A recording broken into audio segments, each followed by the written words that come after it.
పాములు పట్టేవాడు పాము కాటికే చేస్తాడంట.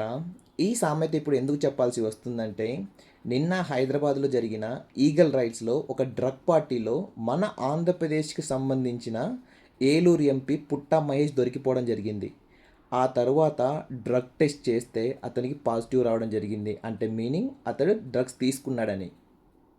మన ఆంధ్రప్రదేశ్లో మాత్రం డ్రగ్స్ క్యాంపెయిన్ అని చెప్పేసి విచ్చలవిడిగా మేము డ్రగ్స్ మొత్తాన్ని ఆంధ్రప్రదేశ్లో నిర్మూలిస్తున్నామని చెప్పి మన తెలుగుదేశం పార్టీ వాళ్ళు స్టేట్మెంట్లు అయితే ఇవ్వడం జరుగుతుంది. కానీ వాళ్ళు చేసిన ప్రతిసారి అదే పార్టీకి సంబంధించిన వ్యక్తులు ఏదో ఒక పార్టీలలో డ్రగ్స్ తీసుకుంటూ దొరికిపోవడం జరుగుతుంది.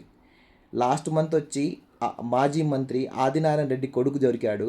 ఇప్పుడేమో యనమల రామకృష్ణుడి గారి అల్లుడు పుట్టా మహేష్ ఏలూరు ఎంపీ దొరికిపోవడం జరిగింది. సో ఇలా ఈ పెద్ద పెద్ద స్థాయిలో ఎవరైతే ఉంటున్నారో వీళ్ళే డ్రగ్స్ తీసుకుంటారు, మళ్ళీ వీళ్ళే డ్రగ్స్ రహిత ఆంధ్రప్రదేశ్ అని చెప్పి క్యాంపెయిన్ స్టార్ట్ చేస్తారు. ఈ పుట్ట మహేష్ అనే వ్యక్తే 2024 ముందు ఒక ట్వీట్ చేశాడు. ఎవరైతే టీడీపీకి ఓటేస్తే ఖచ్చితంగా ఆంధ్రప్రదేశ్ రాష్ట్రంలో ఉండే డ్రగ్స్ మొత్తాన్ని స్టాప్ చేసిన వాళ్ళు అని చెప్పి ఒక ట్వీట్ వేశాడు.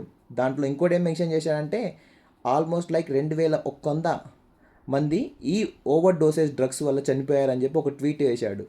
సో ఇలాంటి వ్యక్తులు చెప్పేది శ్రీరంగ నీతులు, చేసేవన్నీ ఇలాంటి పనికిమాల పనులు. సో ఎవడైతే నీతులు చెప్తాడో వాడిని మాత్రం అస్సలు నమ్మకండి.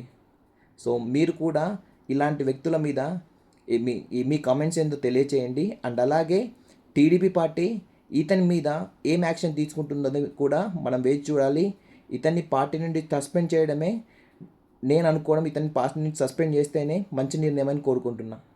మీరు కూడా ఏమనుకుంటున్నారో ఒకసారి కామెంట్ చేయండి.